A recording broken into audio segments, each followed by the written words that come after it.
साथियों नमस्कार।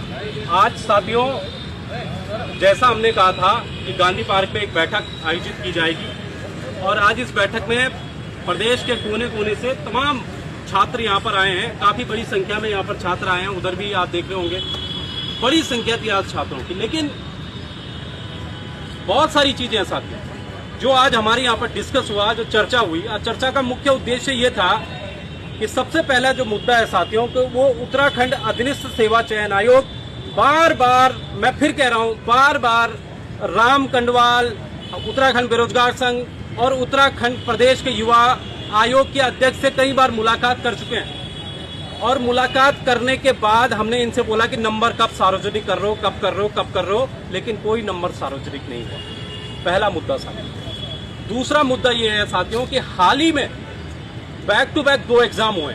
एक हुआ था वन दरोगा और एक हुआ है उत्तराखंड पुलिस कांस्टेबल का। उत्तराखंड वन दरोगा का कई बच्चों ने शिकायत की थी कि आउट ऑफ सिलेबस आया है एग्जाम, कई प्रतिशत। इसी तरह से जो हाल ही में एग्जाम हुआ है उत्तराखंड पुलिस कांस्टेबल का, उत्तराखंड पुलिस कांस्टेबल में भी काफी एग्जाम जो है टफ था। आज पहली बार हम सुन रहे हैं कि प्रदेश का युवा जो है जनरल कैटेगरी का वो 45 नंबर पाने के लिए जूझ रहा है। मतलब वो ये कि मेरे 45 नंबर आ रहे हैं कि नहीं आ रहे हैं, उसने चेक भी कर लिया, 45 नंबर भी नहीं आ रहे। क्वालिफाई के लिए भी वो तरस रहा है। और जो एससी एसटी ओबीसी के जो बच्चे हैं वो 35 नंबर के लिए तरस रहे हैं कि मेरे 35 नंबर भी आ जाएं, कम से कम मैं क्वालिफाई हो जाऊं। वो क्वालिफाई होने के लिए भी जो है बेताब है। तो इतना टफ पेपर, वो भी सिपाही लेवल का। सिपाही लेवल का मतलब 18 से 22 साल। अब 18 से 22 साल तो आदमी पहले कोचिंग करता है और उसी में आप जो इतना हार्ड पेपर बना रहे हो।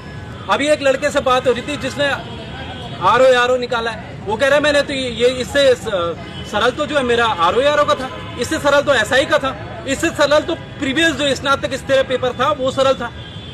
तो ऐसा इन्होंने क्या कर दिया। तो इस पर बातचीत हुई हमारी साथियों। इसके अलावा हमारी बातचीत जो ये पद गायब कर रहे हैं, चाहे वो सींचपाल का पद हो, चाहे वो आपका ये नलकूप का पद हो, ये भर्तियां सीधी भर्ती के माध्यम से होनी चाहिए। कान खोलकर सुन ले उत्तराखंड सरकार।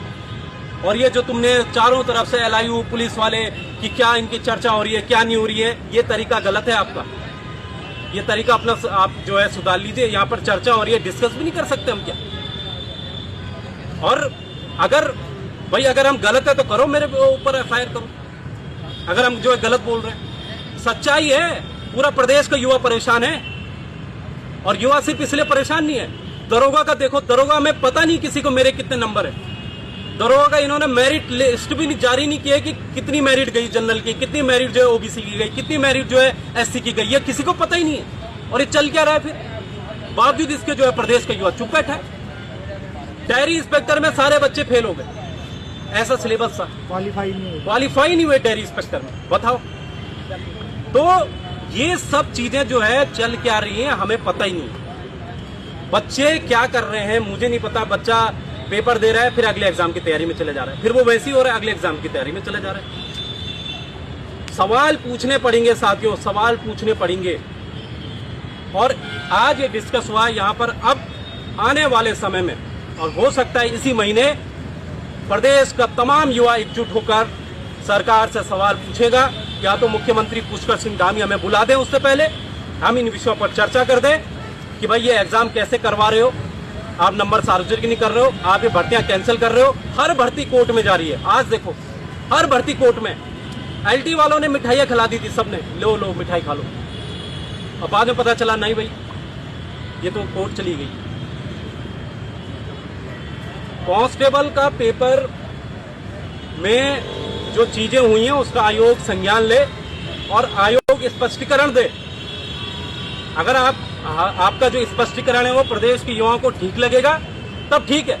लेकिन अगर वो स्पष्टीकरण नहीं होता है ठीक, और आप अगर स्पष्टीकरण जारी नहीं करते हो, तो विद इन कुछ दिन हम जो है यहाँ पर एक विशाल रैली लेकर आपके पास आ रहे हैं। और फिर ये पूरी जिम्मेदारी लोग आपकी होगी, उत्तराखंड अधीनस्थ सेवा चयन आयोग की होगी, सरकार की होगी, या लोक सेवा आयोग की होगी। एक दिन 2 रैली करेंगे। हरिद्वार भी कूच करेंगे आपका, और आपका जो है यहाँ पर भी कूच किया जाएगा।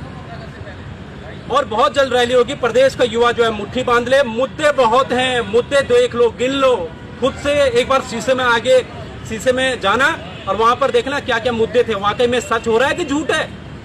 तब आपको पता चलेगा कि बिल्कुल सच बोला जा रहा है। और अगर आपको ये लगता है कि आपकी आवाज को दबाया जाएगा तो उसमें भी कान खोलकर आप लोग सुन लो। आप एक छात्र हो, छात्र, और छात्र को पता होता है कि क्या सही है क्या गलत है।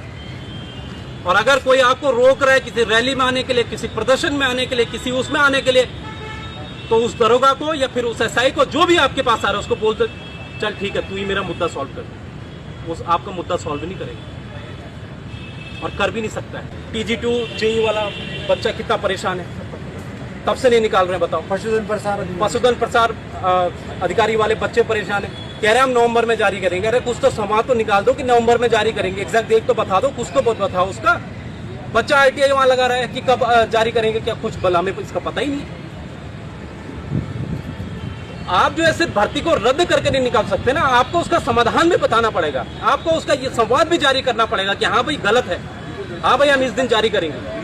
तो ये तमाम चीजें हैं साथियों। और फिलहाल नमस्कार, और जल्दी, बहुत जल्दी रैली का अनाउंस होगा। और ये जो तमाम युवा है ये भी तैयारी कर रहे हैं और आप लोग भी तैयारी करो।